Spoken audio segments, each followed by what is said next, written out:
This is East Asia Tonight. Good evening, I'm Otelli Edwards. Tonight's top stories from East Asia. Germany's foreign minister calls out China over its support for Russia. Annalena Baerbock also vowing to protect German jobs amid concerns over Chinese overcapacity.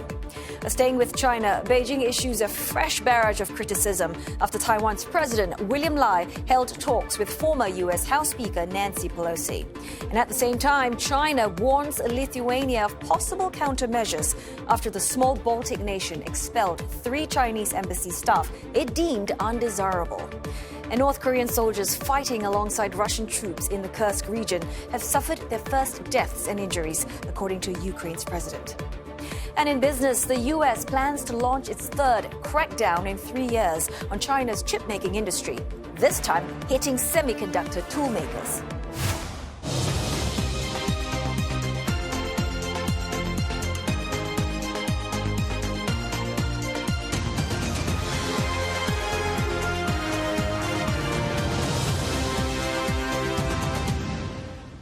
Ahead on East Asia tonight, we look at how Asian superpowers, China and India, are stepping up trade and investment with the Middle East as the U.S. takes a step back from the region. And UN talks aimed at securing a global treaty to curb plastic pollution have fallen through amid resistance from a handful of oil-producing nations. We'll tell you what transpired at the meeting in South Korea and bring you insights from an expert.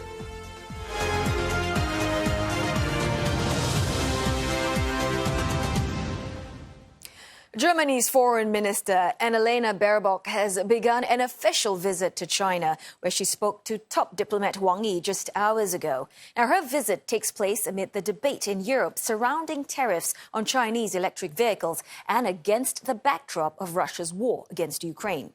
Now, Ms. Baerbock warned that Moscow is dragging Asia into its war in Ukraine with the use of Chinese-made drones and North Korean troops.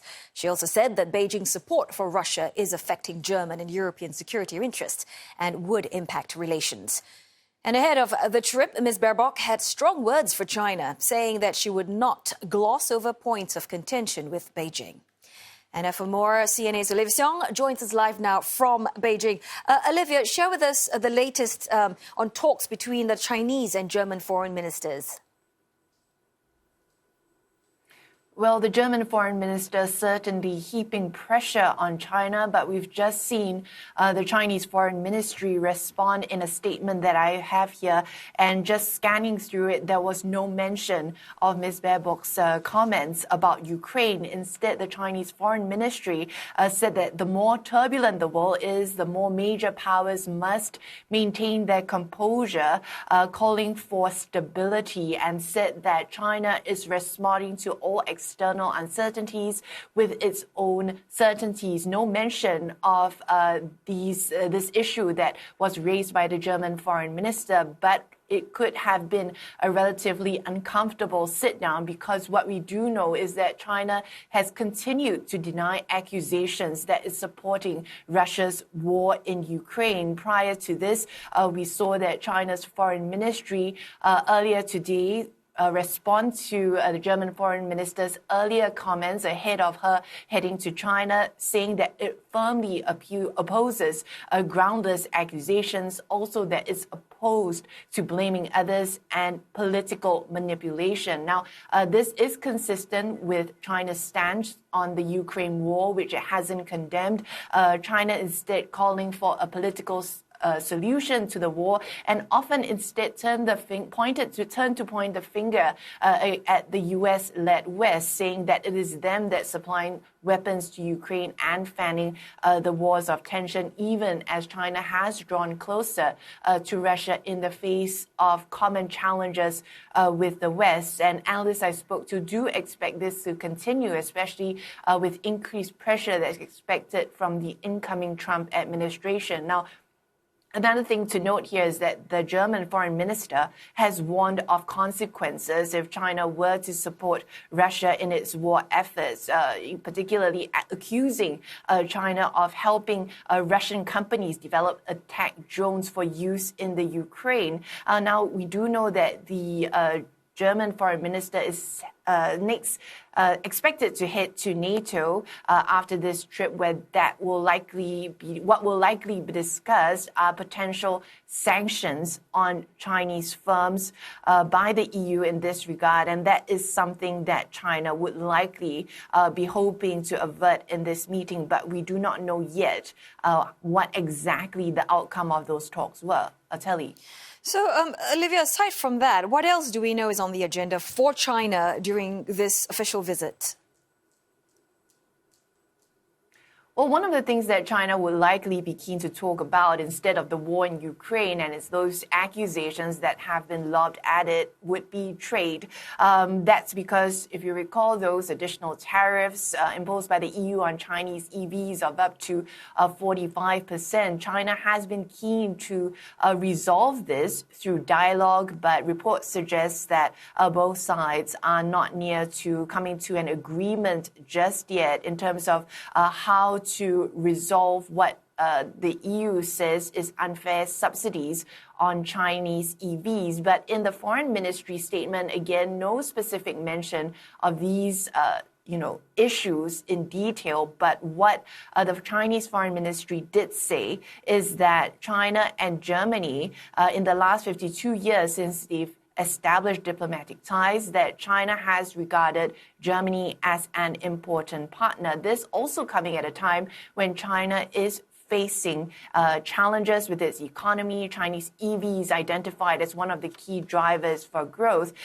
Chinese foreign ministry saying that both countries face a broader prospect when it comes to practical cooperation, and they should overcome interference and eliminate resistance, and to abandon the old thinking of Cold War confrontation. Now, we do know that when it comes to these EU tariffs, that Germany voted against it. And so likely China wanting to make some progress on this regard in hopes of finding a solution to the tariffs, including talk of possibly setting a minimum price to sell Chinese EVs at in Europe. So it will remain to be seen what sort of outcome there will be at the end of this short trip by the German foreign minister. Ateli. Well, thanks so very much. Olivia Seong there speaking to us from Beijing. And amid those talks of tariffs, workers at Volkswagen have launched warning strikes across Germany. And let's check in with Roland for all the details. And Roland, this strike action is over the carmaker's plans to slash jobs, close down its factories, and some of its woes boiling down to increased competition from Chinese automakers. Is that right? Right, you are. Volkswagen and its union representatives have been at loggerheads for weeks. Today, workers at Volkswagen factories across Germany have started strikes after the company threatened to close plants at home for the first time in its 87-year history. Union officials say this could be the toughest wage dispute the German automaker has ever seen. Today's strike lasting several hours, bringing assembly lines to a halt. Thousands gathered at the Volkswagen headquarters in Wolfsburg. Demonstrations have also taken place at the Hanover plant, which employs around 14,000 people, and at other component and auto plants. The strikes, which could escalate into 24-hour or unlimited stoppages if negotiators fail to strike a wage deal. Volkswagen has been hit hard by high manufacturing costs at home and is facing tough competition from Chinese automakers. The company saw a 64% plunge in third quarter profits and says it needs to cut billions of dollars in costs. Now, for more on the story, we're joined now by our correspondent, Trent Murray, in Berlin. A very good evening to you, Trent. I know it's still early days in Germany for you, but can you give us a sense of what's happening right now for the strikes?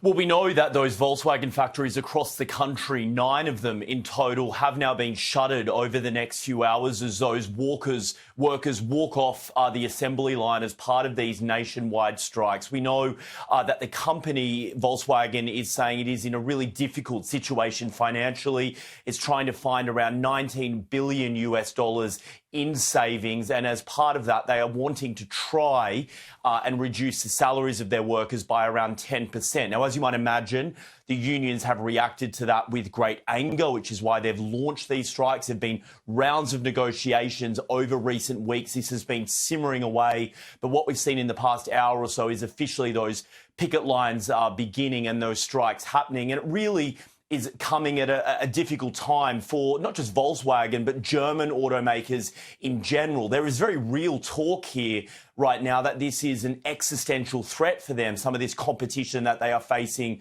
from China. Some of those vehicles coming out of Chinese brands, for some analysts here, represent an extinction level threat for European automakers like Volkswagen. So certainly it's a difficult spot for the company to be in, but it's also difficult for the unions because they know that they are trying to safeguard jobs in a very old industry here that is facing an unprecedented level of competition now from Asia. And Trent, as you know, you've sort of touched on, unionists are calling this the toughest wage dispute Volkswagen has ever seen. And if you could elaborate more on that, why is that? Well, look, traditionally, Volkswagen, alongside the German brands, has done very well in China. Before the pandemic, German brands had around collectively 25% of market share there. And that was very, very lucrative for not just the companies, but also Germany as a whole, and really helped contribute to its economic growth. What we are seeing now, though, is new competition from the likes of XPeng, NIO, BYD, many others, those homegrown electric vehicle brands in China, and they have just eroded that German market share. German companies now around 15% in China, but falling rapidly. And so when you contribute all of that together, what you're seeing is the workers here that traditionally did very well, making those cars, selling them into China, but also the factories in China themselves. It's a difficult situation. And so right now, that is why you saw the German government as one of the EU countries vote against those tariffs, because China is just so important to Germany's auto sector that they are really cautious about setting off any sort of trade war, which could hurt that market share even further. So, look, difficult days ahead. I would say there's no immediate solution here. The competition is not going anywhere. And I think those companies are having a bit of an inner questioning of themselves over whether they can make that transition from the sort of successful petrol combustion engine companies that they have long been to this new world of technology-driven, innovation-led electric vehicles. Trent, Volkswagen isn't alone, as you've alluded to. European automakers are squeezed on all sides. What then are the options, prospects for the EU car industry? Well, in many ways, it depends on who you ask. I mean, certainly for some EU countries, they believe tariffs are the option to try and ratchet up the price of Chinese-made exports in order to try and safeguard and protect their local industry. Others take a different view, like the Germans, as I say. Chancellor Scholz here has said tariffs are not the answer. The answer is for us to innovate and to make better vehicles that can compete with some of these new, well-priced Chinese vehicles like BYD and others. I think the big question right now is whether this is just a bump in the road for German automakers or quite literally whether it's the end of the road. Structural competitiveness issues. Can the country still compete with the likes of China in auto? You know, energy costs here are higher. Obviously, salaries are higher. And then just the technology and the innovation that is being brought out of China in some of those vehicles is just light years ahead of where the Germans are right now. I mean, most analysts will agree with that. And so there's, I think, some difficult conversations that need to be had here in Berlin around what the country needs to do to compete. But certainly it is contributing to a pretty economic, gloomy picture right now. We know that in 2023, Germany will be the worst performing G7 country because of its lackluster growth. It's effectively now almost in technical recession. We will be watching those developments closely. Trent Murray in Berlin, thank you for those insights. And for now, it's back to Otelli. Well, thanks, Roland. Check in with you a little later. Now, China has called on the U.S. to stop meddling with Taiwan in a reaction to a 20-minute phone conversation between Taiwan President William Lai and former U.S. House Speaker Nancy Pelosi. The Chinese Foreign Ministry added that Washington should stop supporting and indulging what it calls Taiwan independent separatist forces. Mr. Lai made the call while in Hawaii as part of his wider Pacific tour. The pair is said to have spoken for 20 minutes, with the call described as warm and amicable. Ms. Pelosi's long-standing support for Taiwan has repeatedly angered China. And if you recall, Beijing launched large-scale military drills around the island in response to a visit to Taipei back in 2022. China claims Taiwan is part of its territory and opposes any international recognition of the island. Well, the latest comments from the Foreign Ministry add to a series of angry reactions ahead of and during Mr. Lai's Pacific tour. It earlier condemned the U.S. for Lai's stopover and lodged serious protests with Washington. This while Mr. Lai voiced his gratitude towards the U.S. for its support. Grateful to the United States for its assistance and support provided under the principles of safety, dignity, comfort and convenience, which ensure the success of this trip. I'm especially delighted that the first stop of this visit is Hawaii. On the eve of Mr. Lai's tour, the U.S. approved a proposed arms sale to Taiwan worth $385 million. China, in response, called on the U.S. over the weekend to stop arming Taiwan. China, meanwhile, has warned Lithuania it could take countermeasures against the country after Vilnius expelled 3 Chinese embassy staff. Beijing says it condemns and rejects what it calls provocative action. 中国外交部发言人已发表谈话，表示强烈谴责和坚决反对。中方也注意到，立陶宛新政府即将成立，多名政要表达了改善中立关系的愿望。中方希望立陶宛新政府以实际行动恪守两国建交公报中所作政治承诺，坚持一个中国原则，推动双边关系重回正轨。 The Lithuanian Foreign Ministry on Friday declared 3 Chinese staffers as undesirable in the country. Vilnius did not give reasons except saying that they conducted activities which violated the Vienna Convention and Lithuania's legislation. The country's ties with Beijing have worsened after it allowed Taiwan to open a de facto embassy in 2021 under the island's name. Coming up next on East Asia tonight, manufacturing activity in East Asian economies gaining momentum, but Trump's proposed tariffs seen as posing risks. And later, Japanese corporate spending accelerates, making the case for further interest rate hikes.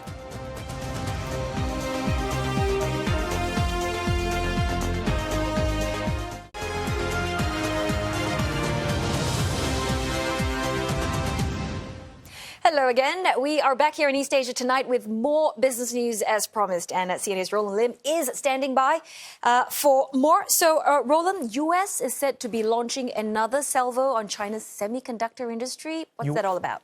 You are right. The Biden administration is reportedly looking at restricting exports to 140 companies, including chip equipment maker Naura. Now, the move would be Washington's third crackdown in 3 years aimed at hobbling Beijing's chip-making ambitions. The new restrictions will hit Chinese chip tool makers, that's Piotech and Xi Carrier, and also take an aim at shipments of advanced memory chips and more chip-making tools to China. Now, it marks one of the Biden administration's last large-scale effort to stonewall China's ability to access and to produce chips. Reuters reports the package includes curbs on China-bound shipments of high-bandwidth memory or HBM chips. Now, these are critical for high-end applications like AI training. And there would be a ban on 24 additional chip-making tools and 3 software tools. There would be new export restrictions on chip-making equipment manufactured in countries including Singapore and Malaysia. Nearly 24 Chinese semiconductor companies, 2 investment firms, and over 100 chip-making tool makers will reportedly be hit by the new rules. Some Chinese firms which work directly with Huawei will be added to the entity list. The so-called list bars U.S. suppliers from shipping them without first receiving a special license. Now, the U.S. also poised to take additional restrictions on China's largest contract chip maker, that is SMIC. A gauge of activity in China's private factories show manufacturing activity continues to build up steam. According to the Caixin Private Sector Survey, factory activity in the country grew at its fastest pace in 5 months in November. The reading came in at 51.5, beating the median estimate of 50.5 and the previous month's 50.3. Now, new orders, including those from overseas, supported the increase, which mirrors the improvement seen in the official reading released over the weekend. The Caixin survey tends to feature more small and medium-sized firms as well as private sector companies compared to the official PMI survey, which typically polls large and state-owned firms. Now, experts say the uptick could mean that the economy is finally seeing the impact of Beijing's stimulus blitz, adding that the recovery is still fragile and it is still important to assess the improvement in real estate and the size of fiscal spending in the coming months ahead. The recovery also faces challenges, with incoming U.S. President Donald Trump threatening to revive and to ramp up his trade war with China. Now, those encouraging manufacturing data helped Greater China markets perk up today. Shanghai Composite ending the day 1% in the green. Shenzhen, the second bourse, doing better, 1.4%. And the benchmark Hang Seng Index in Hong Kong up 0.7%. Largely positive start to the week for the rest of East Asia as well. The Taiwan weighted index outpacing the region with a gain of more than 2%. In Tokyo, the Nikkei 225 reversed course from a loss to a gain of 0.8%. And that's on optimism that Japan's biggest pension fund, GPIF, will be boosting its stock holdings. The Kospi ended underwater after weaker than expected trade data weighed on sentiment. The region's biggest manufacturing economies stepped up activity in November, while they may also be preparing to navigate U.S. President-elect Donald Trump's potentially aggressive trade actions. South Korea and Japan PMI numbers out this morning. Now, latest data show that November manufacturing activity in Japan declining at its steepest pace in 8 months. And this comes as firms deal with inflation and a sustained slump in new orders. South Korea's factory activity, meanwhile, rose in November after 2 straight months of declines. Korean firms benefiting from improving national demand, or international, that is. The International Monetary Fund recently warned that trade fragmentation and retaliatory tariffs could undermine Asia's economic prospects as it raises costs and disrupts supply chains. China's official manufacturing PMI, released over the weekend, showed factory activity remained in expansion mode for a second straight month. China's factory floors have been in contraction from depressed producer prices for several months now. 2 months of positive PMI readings boost confidence that Beijing's recent rollout of a broad stimulus package is filtering through the sector. But analysts say fresh headwinds from additional U.S. tariffs could threaten China's industrial sector next year, and further stimulus support may be required to arrest a downturn. Remember, Asia's biggest economy is one of the main targets of Mr. Trump's tariff threats. Last week, the incoming U.S. president said he will impose an additional 10% tariff above any additional tariffs on imports from China. Business confidence in Japan getting a boost after capital expenditure accelerated in the third quarter, pointing to solid domestic demand and strengthening the case for sooner than expected interest rate hikes. Investment spending surged about 8% on year as compared to the 7.4% gain the previous quarter. It's also the strongest showing since the 16.4% jump in the December quarter last year. Although recurring corporate profits saw their first drop in about 2 years due to increasing competition in overseas markets. Analysts say the data indicates that the Bank of Japan is in a position to be able to raise interest rates again when it meets later this month. And they add that the central bank might not be willing to wait until next year due to uncertainties from the incoming Trump administration. Japanese cryptocurrency exchange platform DMM Bitcoin is reportedly liquidating after failing to recover from an incident of fraud this year. It'll shut down operations and sell all assets to Japanese firm SBI VC Trade in March. Now, DMM Bitcoin suffered a private key hack in May that caused it to of a loss of some 320 million in Bitcoin. Now, consumers did not suffer financial damage after the firm obtained back the loss from group affiliates a month later. But services offered on the exchange were limited. Customers were unable to buy more cryptocurrencies, and could not move their assets to other operators. The firm ultimately decided to shut its business, given the restrictions and inconvenience to clients. And that is all for the business news. Telly. Thanks so very much, Roland. Well, we're going to go for another short break now, but coming up next on East Asia tonight, Ukraine warns North Korean soldiers are being trained with modern warfare in a threat to Asia, as President Zelenskyy confirms some of Pyongyang's troops have been killed.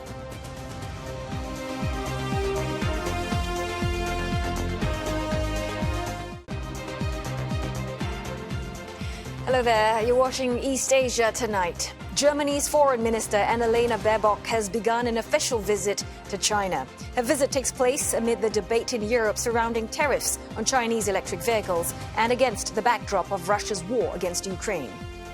China has called on the U.S. to stop meddling with Taiwan after a phone conversation between Taiwan President Pelosi-Lai and former U.S. House Speaker Nancy Pelosi. And Beijing also warning Lithuania it could take countermeasures against the country after Vilnius expelled 3 Chinese embassy staff. Ukrainian President Volodymyr Zelenskyy has confirmed the first deaths and injuries of North Korean soldiers who had reportedly been fighting alongside Russian troops in the Kursk region. While he didn't provide details on the number of casualties, but said that Kyiv will need proof before it can disclose those numbers. Now, Mr. Zelenskyy warned that Pyongyang soldiers are being trained with modern warfare experience involving drones and new technologies, and said this could have a tremendous impact on Asia should these forces ever return home. He claimed there was evidence that about 12,000 North Korean troops were deployed to Kursk. Neither Moscow nor Pyongyang have confirmed this. Well, the conflict in Ukraine is now into its 34th month. Fighting intensified last month after the U.S. allowed Ukraine to fire long-range missiles into Russian territory. Mr. Zelenskyy said that Pyongyang's troops will ultimately be used as cannon fodder on the front lines. He says support for Ukraine is not enough, as the war has entered a complicated period with Russia advancing faster in the eastern region. He's now pressing for membership talks with NATO as soon as possible. Philippine President Ferdinand Marcos has expressed concern after a Russian-attacked submarine was spotted off the country's coast in a disputed South China Sea. It was last seen in Philippine waters on Sunday. Well, the presence of the submarine known as UFA 490 prompted Manila to dispatch a plane and warship to track its movements. The submarine was later escorted by the Philippine Naval Forces to ensure compliance with maritime regulations. According to the Philippine Navy, the submarine's crew said they were awaiting good weather before heading to Russia's Vladivostok. The Philippine Navy did not provide further details as to why the submarine was in the area, but stressed the incident is not alarming. Russian state media reported that the submarine had been operating in the South China Sea after stopping at a naval base in Malaysia on the 23rd of November for a port visit and to hold exercises. In other news, U.S. President Joe Biden is heading to Angola, delivering on a promise to visit Africa at a time when the country is in competition with China for influence on the continent. Well, the focus of Biden's trip will be the U.S.-backed railway project that aims to divert critical minerals away from China. The railway connecting Democratic Republic of the Congo and Zambia to the Angolan port of Lobito will offer a fast and efficient route for exports to the West.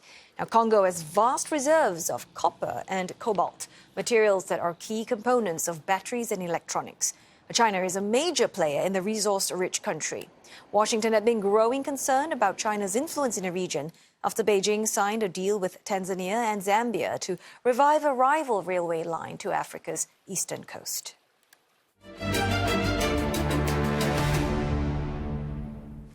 China and India are becoming more important to the Middle East as they increasingly build strategic partnerships with other countries, such as in the form of growing trade and investments. Hundreds of billions of dollars worth of infrastructure projects from Asia have shifted to the Middle East.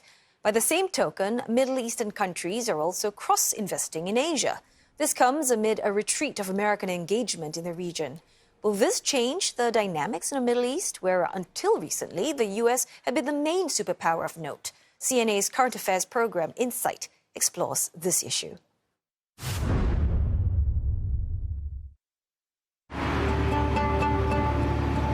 Here in the Al Wusta Desert region of Oman, something revolutionary is taking shape. Foundations are being laid for a mega $3 billion refinery. When finished, it will produce green steel. Sustainable steel, produced with clean energy that emits very little carbon. Once ready in 2 years' time, this plant will produce 5 million metric tons of green steel per year.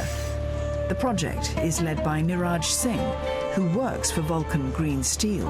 The gas treatment area, in the carbonizing reaction, it reacts with the Fe and converts. Steel is something which is needed for every aspect of life. Be it rail, be it railways, be it airlines, be it shipping, be it manufacturing, white goods, automobiles, everywhere. So demand of steel is not going to go down.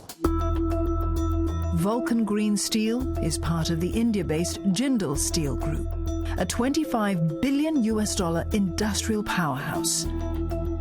Jindal Steel Group's presence in the region highlights the broader trend. For decades, the United States was the dominant superpower in the Middle East. But now, the region has increasingly engaged with Asian countries, especially India and China. China and India are also emerging as great powers, economically also, and their military power is also developing proportionately. So they are also expanding their influence. So that is why they see themselves there in the Middle East. One area that has experienced strong growth is trade. The Gulf Cooperation Council, or GCC countries, trade with the Asian region surged by almost 35% in between 2021 to 2022. It's expected to reach over $750 billion by 2030. We want to better the life of our people. At certain time, Western countries and Western economies, they were at the forefront in the world, not just for us. Now, India and China, they have came up. They are taking a larger share of the world economy, and we have to tap in that. Why is the US seen to have taken a step back in the Middle East? The answer is oil. American disengagement from the region coincided with US weaning itself off Middle Eastern oil. In 2022, the US reached its highest levels of energy independence in 7 decades, largely driven by domestic production through fracking. Fracking is the process of opening shale rocks to access shale oil and gas deposits. We saw that with diversification of oil imports from other regions, and in particular from Africa. That's the first factor. But the second factor, which is not about geopolitics, about technology, is the shale gas exploration and how that actually led to this tremendous discovery of shale gas in the US and turned the US into a major energy supplier. So that the combination of those two factors indeed led to this decrease of reliance of the US on oil coming from the region. At the same time, after years of involvement in wars in Iraq and Afghanistan, America began to distance itself from conflicts in the Middle East during President Obama's term. Clearly, the US has been tired, has been exhausted of the Middle East because of the war on terror and all the crises of the regions. The waning US influence paved the way for Asian powers to capitalize. China's bilateral trade with the Gulf Cooperation Council and Iran alone amounted to more than $300 billion in 2023. That's a 48% increase from 2019. With electronics, machines, vehicles and textiles among the top Chinese exports. We have seen the improvement in Chinese products in terms of quality and also in terms of responding to the needs of the market, those infrastructure projects. Now, China's trade in the Middle East has far outpaced the United States. For example, in Oman, bilateral trade with China topped $30 billion last year, while Chinese foreign direct investment surged almost 30% to reach $3.45 billion US. A few years ago, we have signed a strategic economic deal with China in the hope that to attract more Chinese investment to Oman, and particularly to the Duqm area. Oman doesn't prefer one partner on the other.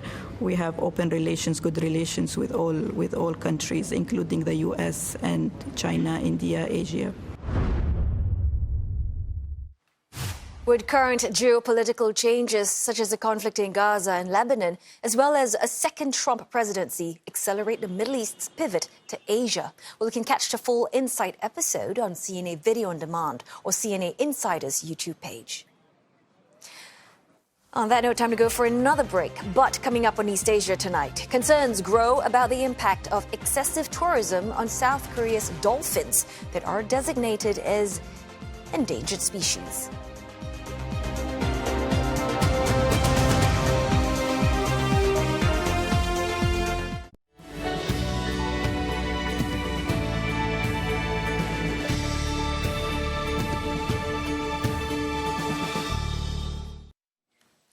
UN talks on the world's first global treaty to curb plastic pollution have failed. Well, countries meeting in South Korea could not reach a unanimous agreement amid a pushback from a handful of oil-producing nations. Well, the nations missed their own deadline to seal a deal by this year.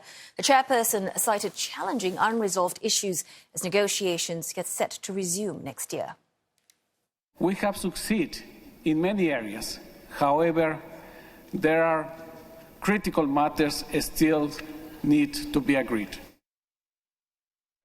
The collapse comes after 2 years of negotiations involving nearly 200 countries.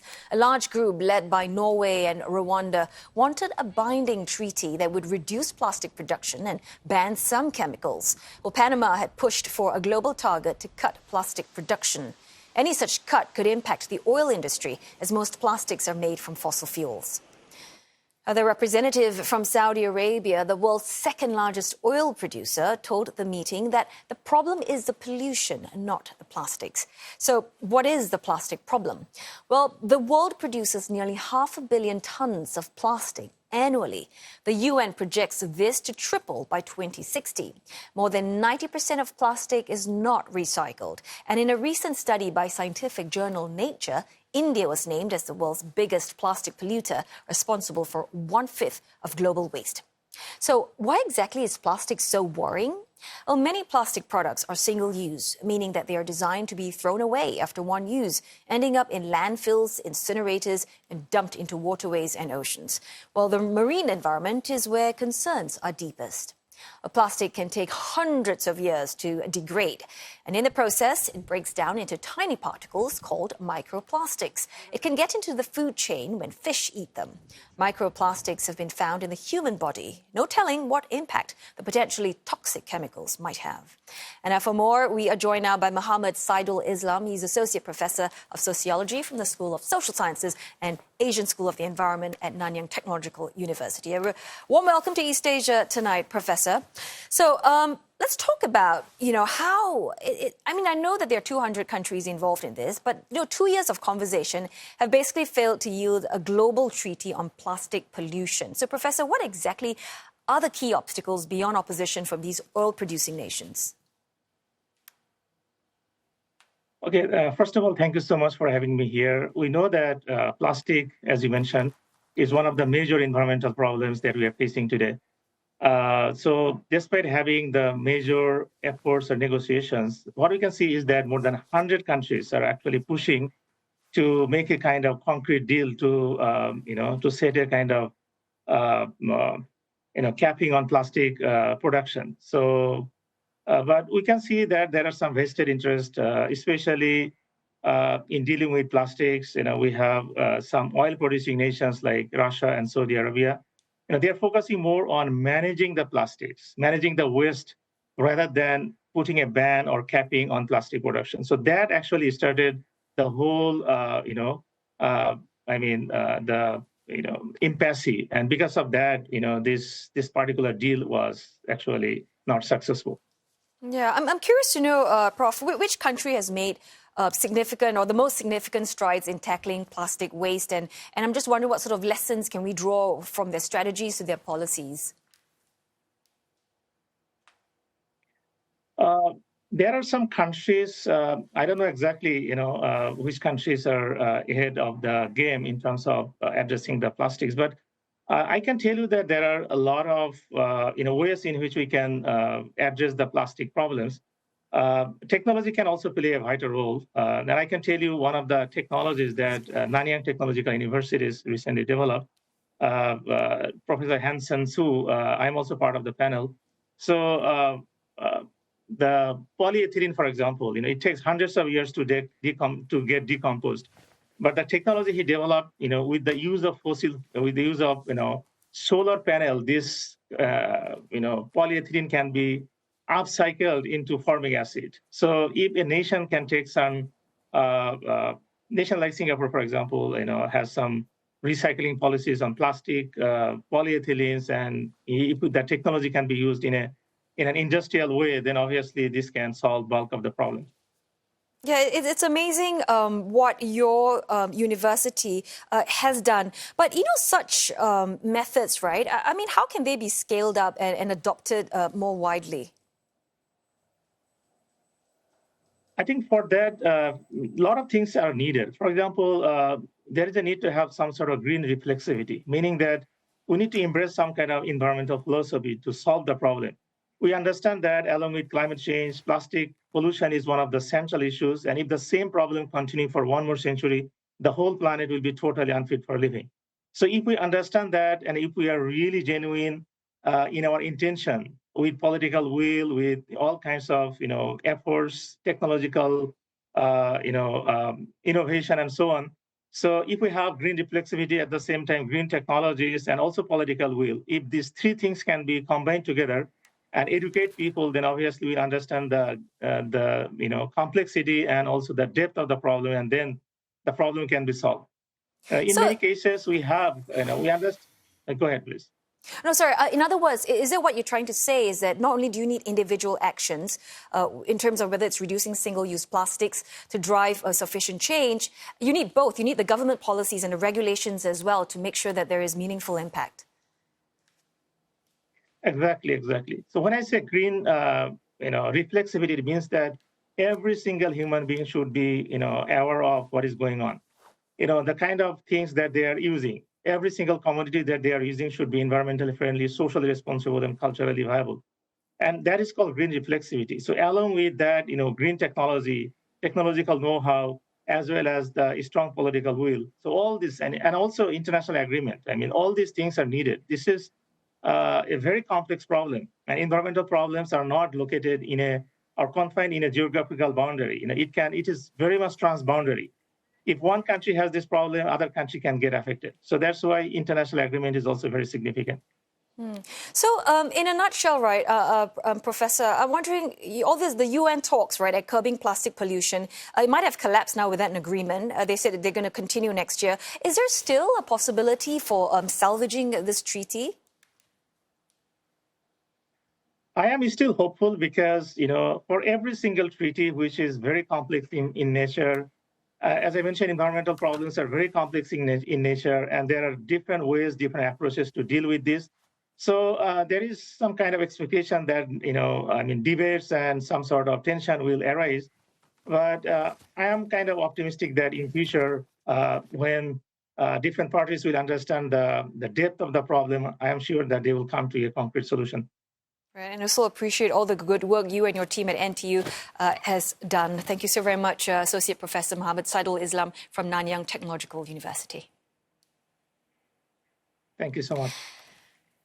Some 120 bottlenose dolphins live off the coast of Jeju Island in South Korea, but concerns are growing that excessive pollution and tourism are killing these dolphins, which the government designated as an endangered species more than a decade ago. Well, CNA's senior Korea correspondent Lim Yeon-suk has more. For centuries, dolphins have been sighted around South Korea's southern Jeju Island, where temperatures are warmer than in other parts of the country. Jeju Island is known for its dolphins, especially here in Seogwipo City, Daejeong-up, in the southern part of Jeju Island, which is the habitat for Jeju's Indo-Pacific bottlenose dolphins. Documentary maker Oh Seung-mok is part of a research team monitoring the dolphins. But he says they're seeing an alarming trend. The team documented the death of about 10 baby Indo-Pacific bottlenose dolphins, or cows, this year alone, up from 1 death last year. Studies show most of them died right after birth. 처음에 그 새끼 돌고래가 물속에 계속 가라앉으려고 그러고 올라오지 않으면 이제 어미 입장에서는 처음에 살리기 위해서 이제 물 위로 끌어올리는 작업을 하게 되는데 그 행위를 몇 번 하다가 이게 그래도 이제 살아 움직이지 않다 하면 그 다음부터 이제 죽음을 인정하게 되는 거죠. 그리고 나서부터 아주 부패가 될 때까지 계속 자기 몸에서 놓지 않고 이제 끌고 다니게 되는데 그렇게 한다라는 것은 결국 죽은 새끼를 놓아주고 싶지 않은 어미의 마음이겠죠. Over-tourism is a key factor behind the recent surge in death, according to the team, which is headed by Kim Byung-yup, a professor of ocean science at Jeju National University. Experts, including Professor Kim, say tourist boats are believed to be causing unimaginable stress to the dolphins. He told CNA over the phone that the current law, which requires boats to stay at least 50 meters away, is insufficient as interest in dolphin watching tours grows, and instead suggested the boats keep about 800 meters away from the dolphins. 어선이나 관광선이 많다 보면 그쪽 부분은 이제 또 돌고래가 어떻게 이렇게 그 음파를 쏘면서 자기들이 나갈 방향도 이제 결정을 하고 해야 되는데 갇혀버리는 공간이 되잖아요. 그럼 또 이제 스트레스를 지속적으로 줄 수 있는 그 요소도 되는 거죠. Cho Yak-gul, co-founder of Jeju animal advocacy group Hot Pink Dolphins, says operators compete to sail as close as they can to the dolphins and that the tours should be stopped. Before that, whenever these tour boats or fishing boats get near to the dolphins, they just stop the hunting and then they had to like move away or go to the opposite direction from the boats.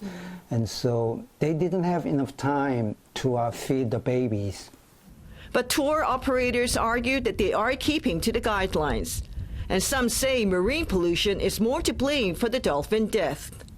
개들을 쫓아가면서 예를 들어 관광을 계속 한다 그러면 문제가 되겠지만 저희 같은 경우는 개들이 저희를 보고 싶을 때 와가지고 또 떠나고 싶을 때 떠나고 이런 이제 관광을 하기 때문에 크게는 관광선 때문에 애들 폐사율이 높다 이거는 인과관계를 한번 체크해봐야 될 것 같고요. 그거보다 더 심각한 거는 요즘에 이제 그 환경 오염들 때문에 폐어구라든지 또는 뭐 낚싯바늘이라든지 이런 생태 환경이 많이 바뀌다 보니까 그런 데서 오는 폐사율이 높지 않나 저는 그렇게 생각합니다. 호흡을 해야 되니까 폐 그물이나 이런 거에 걸리게 되면 못 나오니까. Mr. Kim, who runs yacht tours, says the marine environment is very different compared to 10 years ago. Mr. Oh agrees, adding that the trash is not all from Jeju, but swept in from other countries. 이 해양 쓰레기 같은 경우는 전 세계가 같이 이제 공유를 하고 책임 의식을 갖고 관리를 해야 된다. 이게 그 버리는 순간에 그 부분은 깨끗해질지 모르겠지만 그게 어떤 조리에 의해서 다른 어떤 해양 환경은 이제 위태로워질 수 있다. 이런 걸 좀 인지해야 될 것 같아요. Though more studies are needed on the cause of their death, whether it's the tourist boats, pollution, or both, experts say something must be done urgently before it's too late for these dolphins. Lim Yan-suk, CNA, Jeju Island, South Korea. Hong Kong media has gotten an early glimpse into a pair of giant pandas gifted to the city's ocean park by Beijing to mark the 27th anniversary of the territory's return to China. Although you can only see one of them in this video, An and Ke, as they are now known, will receive new names on Saturday based on the results of a public competition. They are then scheduled to make their first ever public appearance the very next day. The two new adult bears first arrived in Hong Kong in late September and have spent the last 2 months getting used to their new environment at the park. And coinciding with An and Ke's introduction, more than 2,000 panda sculptures will also be placed at various spots across Hong Kong throughout this month. And that does it for East Asia Tonight this Monday. Don't forget your headlines anytime at cna.asia and look us up on Facebook and on YouTube. Thanks for watching.